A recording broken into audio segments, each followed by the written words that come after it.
Hi, Corey. Hi, Sarah. How you doing? Good. I'm Sarah Posner, and this is the Posner Show. And today my guest is Corey Robin. He teaches in the political science department at Brooklyn College. He is the author of the book, The Reactionary Mind, and he blogs at corey.robin.com.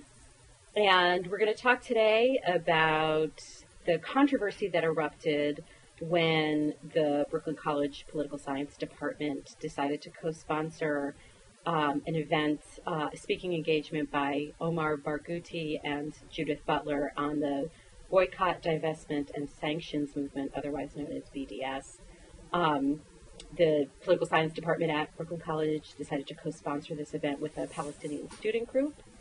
And then there was backlash from who started the backlash? I know that there was backlash from local politicians, but who kind of got that ball rolling? I wasn't clear on how that all started. Well, just to backtrack for a second, we got a request, I can't remember, it was in the first or second week of January, to co-sponsor the event, and the department decided to do that. And I'd say about a week later, we got a couple of emails from concerned students, one of whom was a major in the department, and so we felt obligated to respond.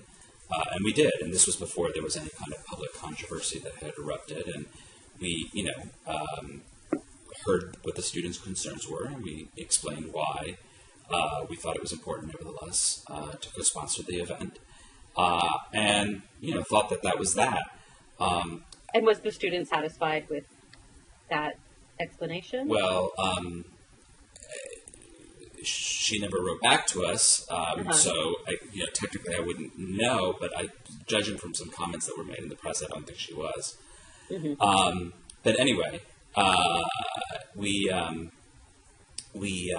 then I would say about 2 weeks ago, over the weekend perhaps, there started to be some reports in the kind of the local Brooklyn Jewish press. And then finally, the New York Post, I believe, was the first, larger media outlet to do a very brief antagonistic story on this. And then it... And just to briefly explain the nature of the antagonism, was it, were there accusations that the BDS movement is anti-Semitic or anti-Israel, or was it something in particular about the particular speakers involved? At this point, I think Judith Butler said this last night, the accusations and the claims against this event have so accumulated that and get so run together in, I think she said, it's a sort of rapid artillery fire, that I couldn't even tell you anymore what was the specific thing that was said by the New York Post, because there's been so much controversy. So I really wouldn't want to characterize it. I just, right. They basically were against it, and what the specifics were, I just couldn't remember at this point. It seems like a lifetime ago. But that was really, I think, what kicked the whole thing off, was the New York Post coming out publicly, at least in the public eye. I don't know what was going on behind the scenes. I'm not privy to how the opponents of this event operate. Now, at some point, was there an effort not only to raise objections to the content of what was going to be said, or what they thought was going to be said at the event, or to the BDS movement in general, but was there an effort to get the entire event shut down, or was it just an effort to get the Poli-Sci department to withdraw its co-sponsorship? Well, if you read, what people were saying to us in emails and publicly, they were sort of all over the map on this. Sometimes they would say, just to be clear, we're not asking for this to be shut down. It's really just about the co-sponsorship. But then they would immediately go into a whole, set of claims about the event itself and how it really shouldn't be hosted at Brooklyn College. And it was sort of toggle back and forth between all of these. There were, to be fair, that I think there were a couple of voices that were at least consistent in what their demands were. But on the whole, you have to remember this is all happening in real time, where you're getting, email after phone call after article after blog post coming at you. And I would say many of the people who are writing and criticizing us weren't really all that consistent in what their actual demands were. Well, would it be even possible, I mean, even if the poli-sci department had withdrawn its co-sponsorship of it, if the college can't stop the student group from can they stop the student group from hosting an event? Well, legally, I don't think that they can. Whether or not they... This is a public institution. It is a public institution, yes. Whether or not they could put pressure on the student group quietly, to do something like that is a very different question. And I don't want to, I want to be clear here. I'm not suggesting that the Brooklyn College administration would have done that, but right. Certainly we're talking about hypothetically. Yeah, but certainly college administrations have quite a few tools at their disposal, in order to discourage events and speech that they feel will put them in some negative light. So at some point there was a group of local politicians, and they were people who have served in local government and members of Congress who got involved with this issue too. Yes. There were, in fact, it was almost simultaneously, or maybe within one day or another of each other, there were two letters that were issued publicly that addressed to the president, Karen Gould of Brooklyn College. One was from a group of self-declared, and I believe this letter came out first, a group of self-declared progressive politicians. And just to give you a sense, who we're talking about, 4 were members of Congress. It seemed like this letter was actually organized by, or I don't know this for sure, but there's been speculation I've heard, and just the ordering of the signatures, it seemed like the letter was organized out of Jerry Nadler's office. He's a congressman from Lower Manhattan, a Democratic congressman, generally liberal, but very, very, down the line pro-Israel. So Jerry Nadler's office, Jerry Nadler signed it. Just so you know that on this program, the word pro-Israel is hotly debated. What that means. But anyway, go ahead. Whatever. I think, I'll leave that to you guys, the experts, to debate this. So Jerry Nadler, Hakeem Jeffries, who's a congressman recently elected here in Brooklyn, Yvette Clarke, who's another congresswoman from Brooklyn, and then Nydia Velasquez. All fairly liberal Democrats.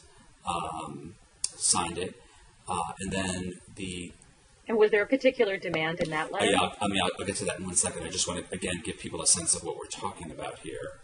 And then there was the top mayoral candidates all signed it as well. So Christine Quinn, who's probably going to be the next mayor, who's the Speaker of the City Council, John Liu, Bill de Blasio, who has a very progressive reputation in New York City, and John Thompson. And ultimately, the sitting mayor, Mike Bloomberg, took an opposite later. position. That's true. But yeah, we'll get to that. Yeah. And he was not on this letter at all. And then a whole bunch of state legislators as well were.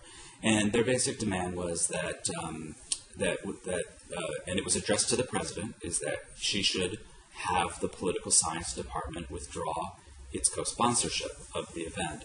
And the way the letter was framed, they acted as if we had, if you look, not to get into the syntax of the letter, but it was the political science department has basically constructed a one-sided panel thing, in that nature of the claims, which was, completely contrary to the facts, which if they had ever, bothered to make a phone call to us, they could have easily found that out, but they didn't. They shot first and asked questions later.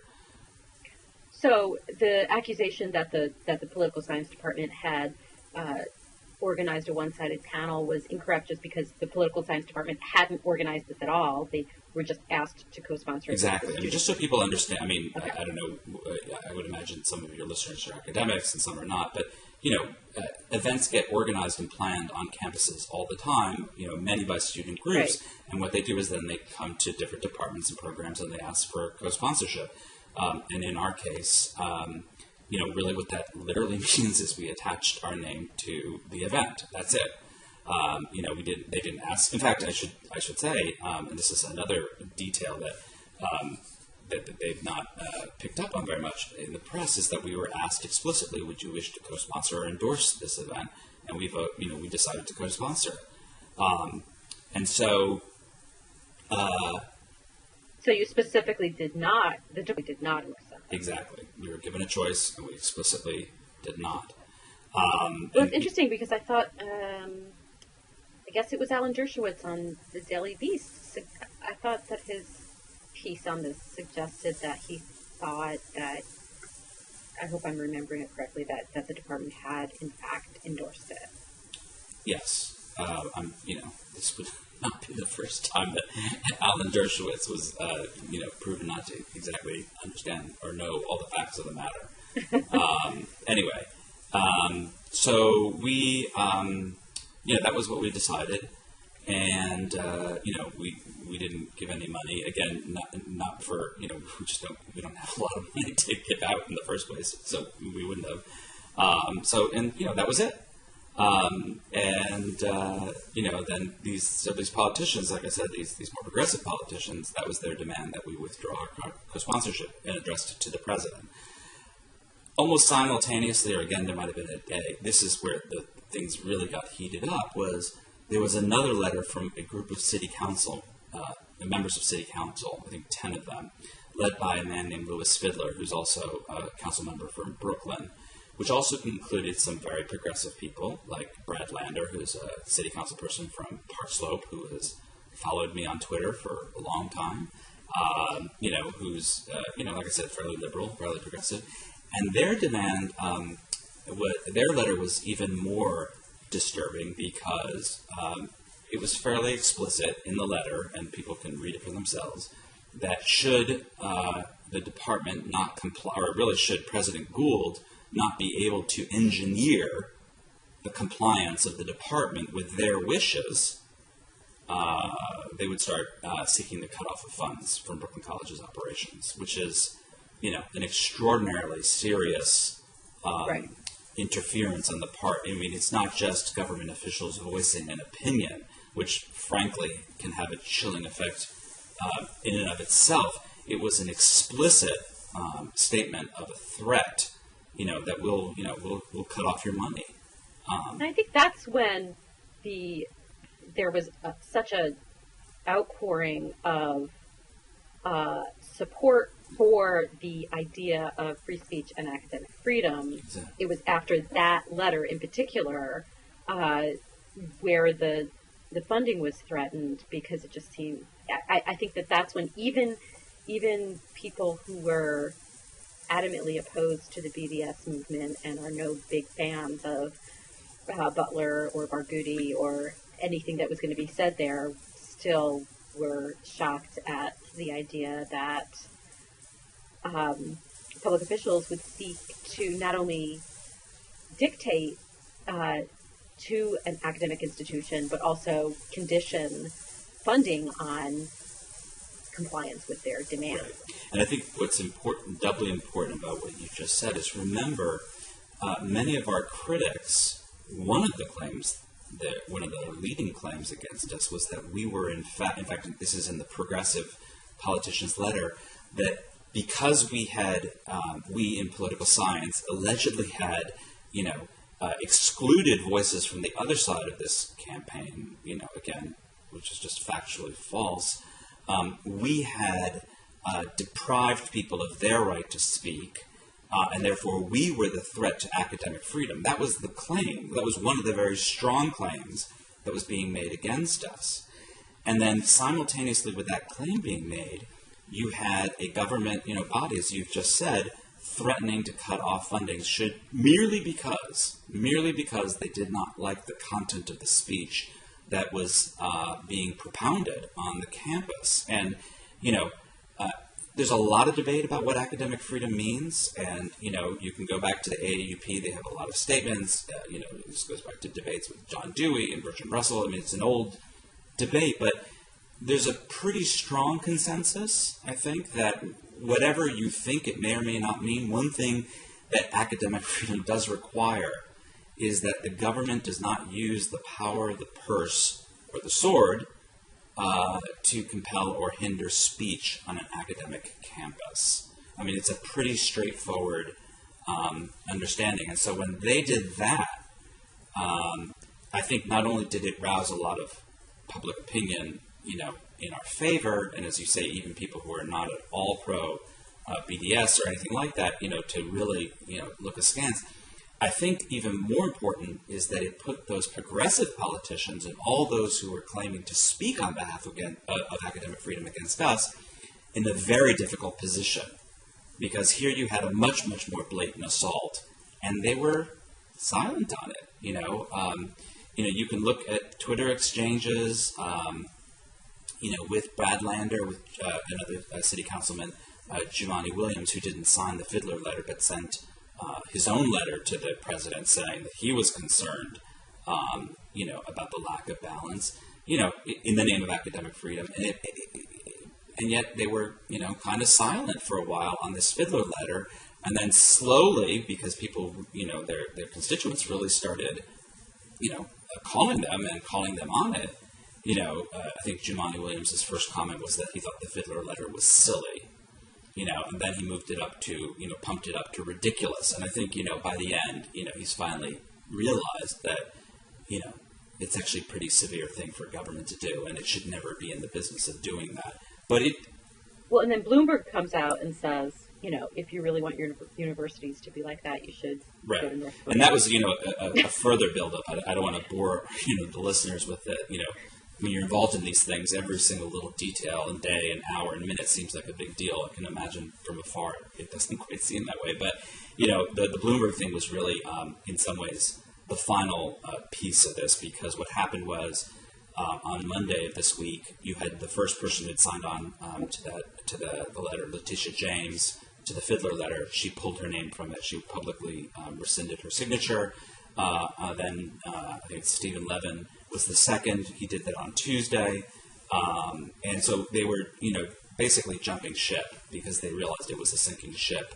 And the New York Times came out with a very strong editorial in support of our position. Not anything about the BDS issue, but our co-sponsorship. Right. And then finally, I think when Bloomberg made his statement on Wednesday, that was really the sort of the final thing. And then, literally within less than an hour of him making that statement, all those progressive politicians, not all of them, but all but two, I think, of those progressive politicians who had signed that initial letter, wrote a second letter, basically completely backtracking from everything they had said, and, doing the right thing. So to me, looking at this from afar, it seemed to me that now I have a lot of questions about the BDS movement, and so I just want to put that out there.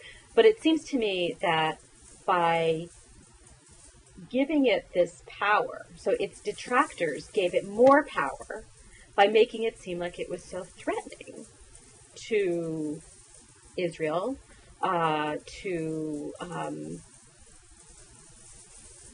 Israel, really. Which obviously is its goal, is to be threatening in a nonviolent way to Israel. But it seemed to me that if no one had said anything about this, that, you had just co-sponsored, the poli-sci department had just co-sponsored the event, 20, 30, 50, 100 people came, it happened, and then everybody went home. I wonder, it's the tree fall in the forest thing. I mean, I think it's a good question, and I think I have a two-part answer to that. I think the first part is you're absolutely right. I think, I should also say, you said you have a lot of questions about BDS. I've not been remotely involved in the movement, at all. I really actually have no firm opinion about it. Part of the reason why we thought it was important to co-sponsor this event was precisely because many people don't know very much about it and have questions about it and want those questions answered. Right. So, you're talking to, I'm only speaking for myself here. I can't speak for the rest of the department on this at all. but that was my, personal feeling. I've certainly written on the topic of Israel and Palestine, and I think I'm on the record about that. But in terms of the actual BDS movement, I really, just don't have a strong opinion about it. So I think you're right that they put this issue on the map in a way that I just don't think would have ever happened. I had heard from one of the organizers, or somebody on the line was saying, yesterday at the event that Omar Barghouti ended up in a meeting with the New York Times editorial board about this issue in the last couple of days. Excuse me. Because of what was going on at Brooklyn College. I don't want to quite say because of what was going on, but I think it brought the issue to the consciousness of the New York Times that they thought, we really, we need to find out about this thing that everybody's, going on about. Right. So I do think that's true. But the other thing, on the flip side, though, and this was not something I would have said before last night when I attended the event, and we'll talk about that in a minute, but I'll say this. I can now see why a certain, I know you don't, it sounds like the word pro-Israel is contested around here, but whatever, a very hardcore defender of a certain kind of intransigent position, whatever you want to call it, would be extraordinarily nervous about allowing this kind of speech on the campus, and for the following reason: the voice and the figure and the words of Omar Barghouti is not the voice, the face, and the figure that many on that side of the issue of the Israel-Palestine question want to see in the United States, because he's not the boogeyman and the monster and the stereotype that they have built up about this movement and or about the Palestinian cause. About the BDS movement in general, or just about I would say about the BDS movement in general, or frankly about the Palestinian cause as a whole. It's again, I'm not an expert, so I'm really I'm speaking at a distance on this, and there are people who have studied this far more and know far more about it than I do.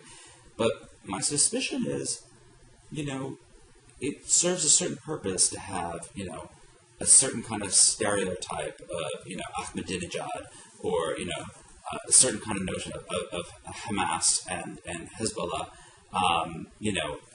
that serves a certain purpose for this group. And someone like Barghouti really, I think, disrupts that narrative in a fundamental way. You can't, you can, I guess, try to turn him into a monster. It's kind of hard, having heard him, and so they don't want somebody like that on the campus, because it threatens to disrupt a narrative that works very well for them in terms of securing continuing, sort of down the line support by the United States government of what the Israeli government does. Well, I actually was looking at it in a slightly different way. And that was this. I just thought, why would you want to stick your head in the sand about the fact that this movement exists, right? So if you are quote unquote pro-Israel, right, and you want to make this thing, this movement, this appearance at Brooklyn College or at other universities just go away, that's a huge mistake. Right? Because then you basically are acting like it's illegitimate, we won't discuss it, it doesn't deserve a hearing in polite company, essentially, right? And so, but by doing that, you're calling on your followers to stick their head in the sand about the existence of an actual movement. Now, you can discuss, as the day is long, the virtues and drawbacks of this movement, its problems, its strong points, whether it has issues, moral issues, or functional issues, or operational issues, or whatever. Those are things that are debatable and are debated. But by acting like the movement is so illegitimate, we won't even discuss it, we won't even give it a hearing, one day you're going to wake up and see that a lot of people have looked at you putting your head in the sand and looked at this movement going around and persuading people of it, or maybe not persuading people of it, whatever. But I mean, but if you are just putting your head in the sand about it, I think that eventually things like that come back and well, you know, the group that you're saying is putting its head in the sand, whatever name we want to call that. It wouldn't be the first time in history, let's put it that way, when in the face of a social movement, the response of the group against which the social movement is mobilizing is intransigence, denial, and its head in the sand. I mean, there's nothing particularly unprecedented about that. I mean, I don't disagree with what you're saying, but it is often the way, groups in power respond to challenges and threats to their power. But in this case, yeah, I think that is right. But I think in this case, it's not really a challenge or a threat to their power. I mean, it could be. At the moment, it is not. And it gives it more power to act like it's so controversial or so threatening that we must not even let it see the light of day. Right. So, well, let's talk about what it was actually like last night. So you went, and the sky didn't fall. No, as far as I know, Brooklyn College is still standing as of 2 p.m. on Friday. I haven't gotten any phone calls. No, I mean, this was, there's a lot one can say. And the first thing I would say is, it turned out to be an ordinary, slightly controversial event on a college campus. And, to all of you out there who, are in college or have been to college, I suspect this kind of thing happens all the time. Certainly I remember when I was an undergraduate in the 1980s, we had, speakers, all the time. The big issue back then was the divestment movement. I remember John Conyers came, Jesse Jackson came, and it was the big event. And you went and you heard them speak, and, You're talking about divestment from South African companies, right? Yes. Yes, I guess I should have made that clear. And so to some degree, that's what this was. But what people need to understand is that that's something that Brooklyn College students don't get to do a lot. And I talked about this on my blog this morning, or late in the middle of the night, actually. I wrote it. And, because, a lot of this debate happens at a very abstract level, and it also happens among people in the media who I suspect went to, fairly elite universities, or, fairly, elite private or public universities where this kind of stuff goes on all the time. And the fact of the matter is that Brooklyn College, it doesn't go on all the time. We're a completely underfunded institution. Our students, most of them work full-time, if not more so. It's a commuter campus. The students don't have a lot of time. And they're certainly not given a lot of opportunities to go hear Judith Butler on their campus, or Omar Barghouti. And so,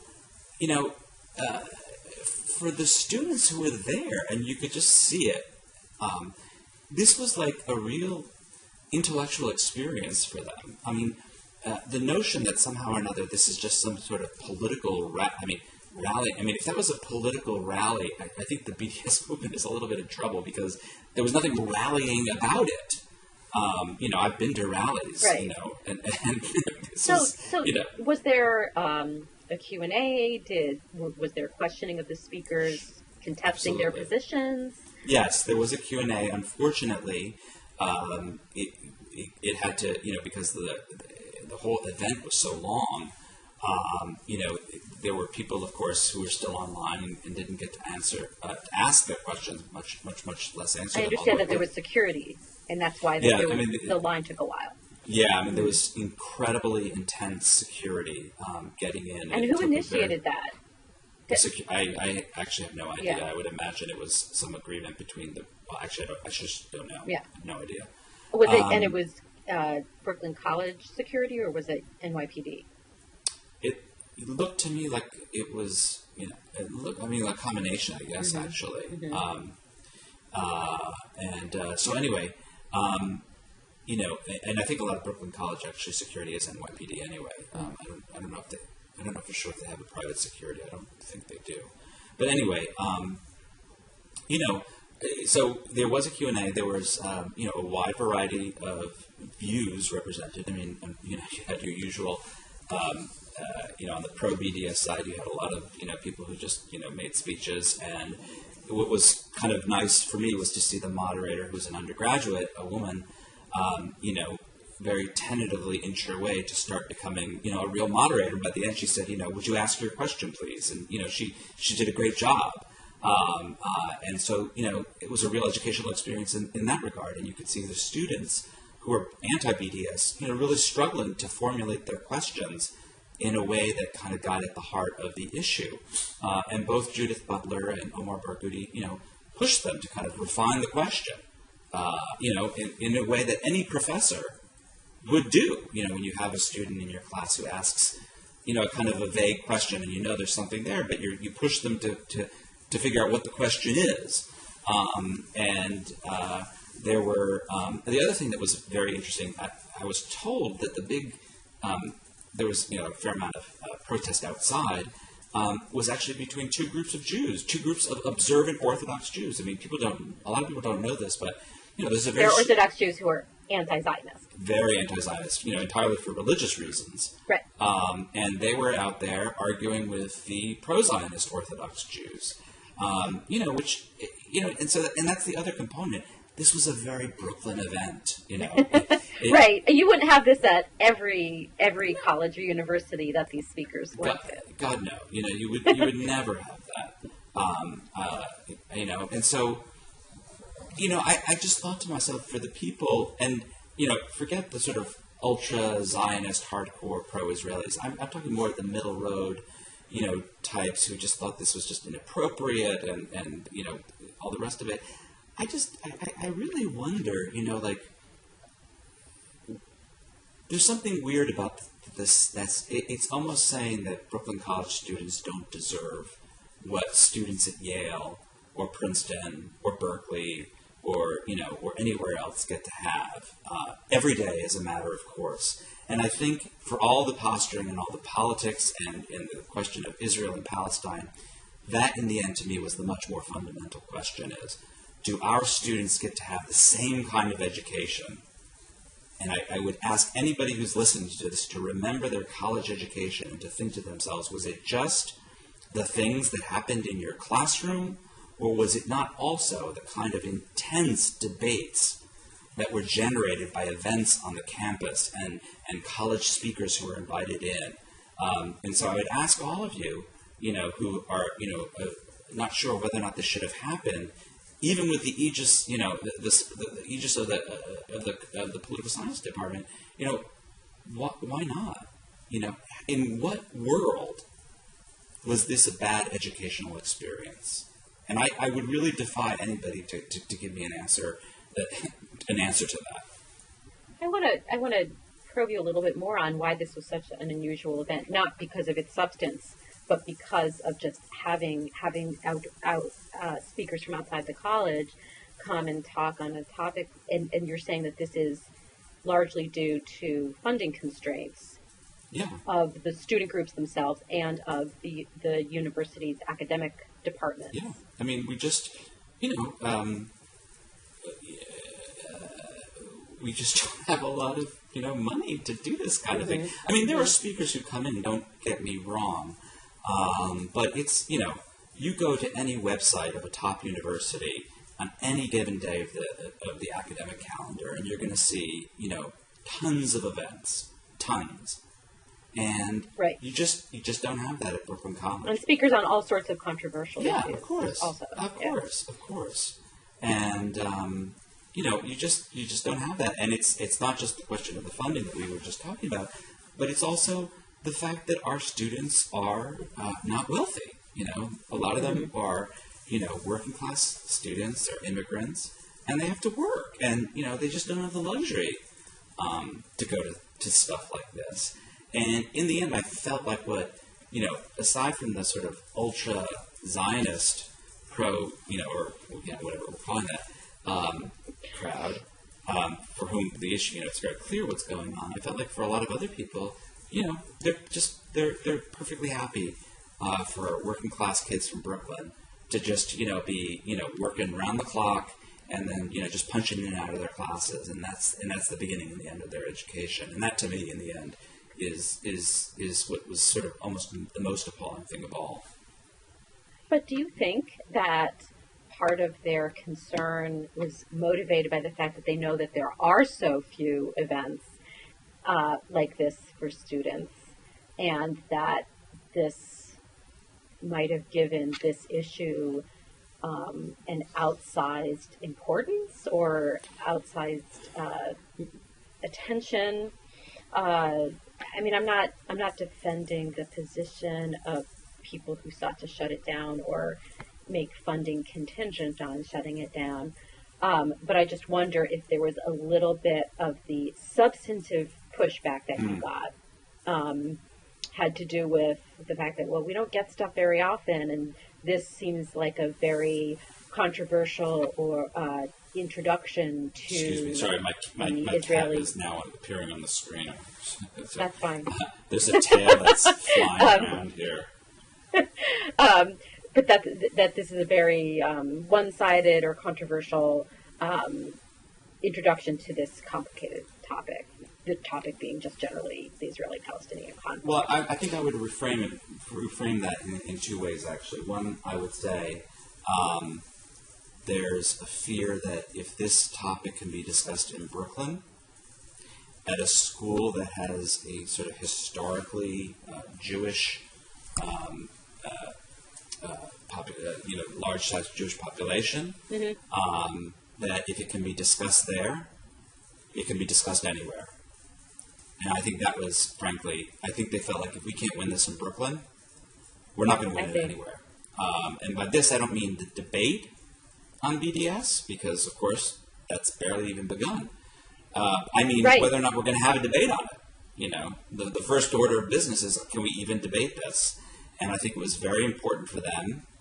And I suspect they thought they could really win it, which is why they kind of overreached in the way that they did.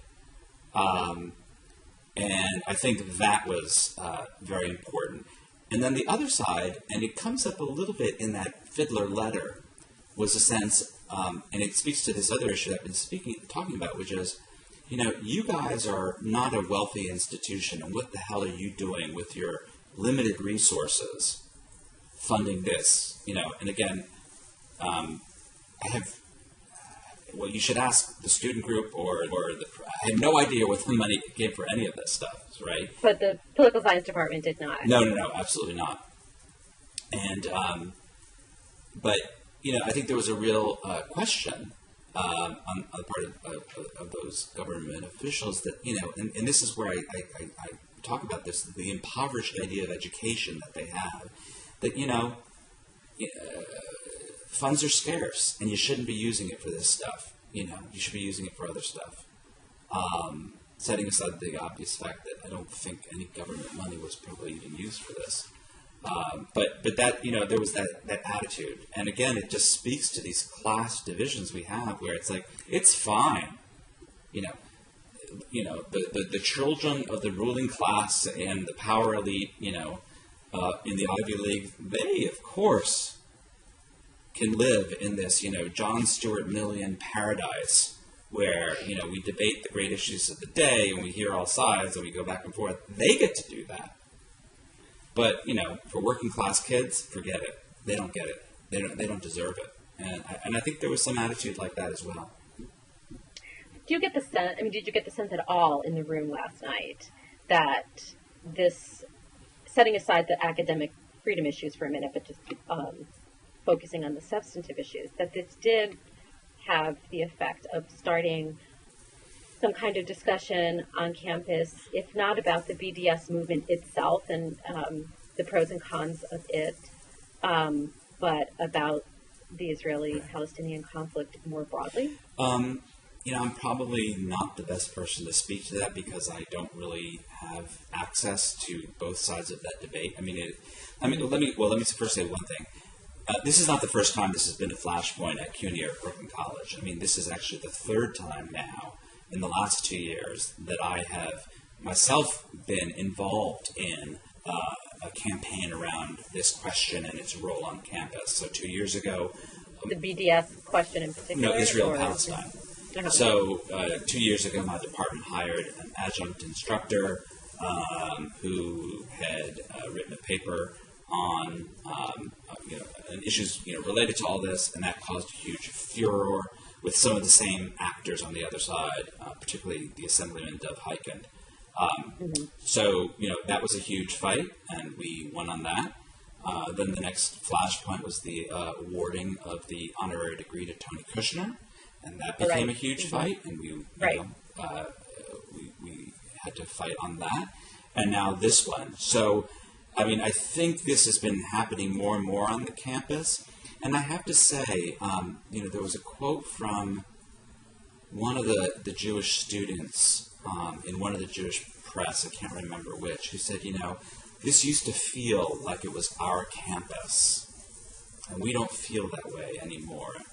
And I think that was a very honest, I don't think the student was making that up.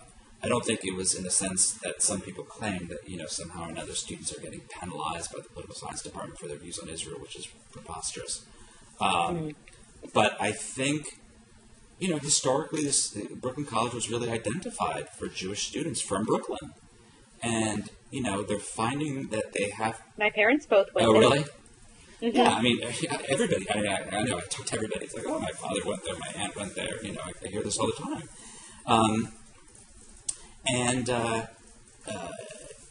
A lot of the students are finding that they have to share the campus with Muslim and Arab students, some of whom are, in fact, from Palestine, or their families are from Palestine, and they're having to confront this.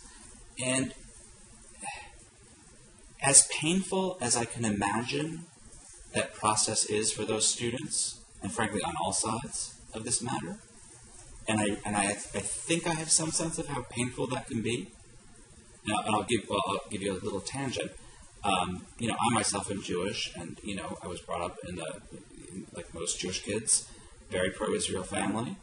And the first time I ever heard a criticism of the state of Israel that wasn't, remember, I grew up in the 70s and the early 80s, so, the criticisms were, from Arafat and, the PLO and something like that. The first time I ever heard a criticism was when I was a freshman in college, and my roommate, who ended up becoming my closest friend, had spent the previous summer in the West Bank on some kind of archaeological dig, and had a fair amount of criticism of the state of Israel and its policies.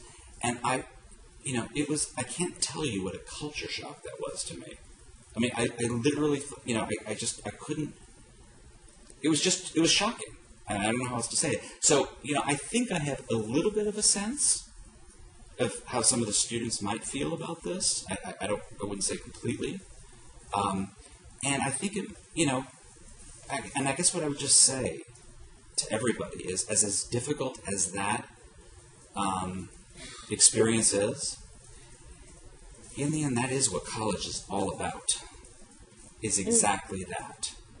And working that through, and this goes back to Socrates, the gadfly of ancient Athens, and it's something Martin Luther King also spoke to in the letter from the Birmingham City Jail. That sense of conflict, of dissonance, of difficulty, that is what education is all about. I think the adults, I mean, everybody's an adult, but the sort of, let's say, the elders of this debate on the Israel side of this, the Alan Dershowitzes, the Dov Hikinds, they're doing such a disservice to their children and their grandchildren. And it's wrong. It's wrong. And this is not what, you don't send your kids to college just so that they can think the same things they've always thought. I certainly was changed by my college experience, and I think many other people were. And to deny that to these students at Brooklyn College is just, it's just wrong. Well, listen, I really appreciate you talking to me about all of this. It was a good discussion. Yeah, I enjoyed it. All right, well, maybe we'll do it again sometime about a different topic. Or Sure. Sounds good. a similar, related topic. We'll see. Thanks, Corey. Okay. Thank you.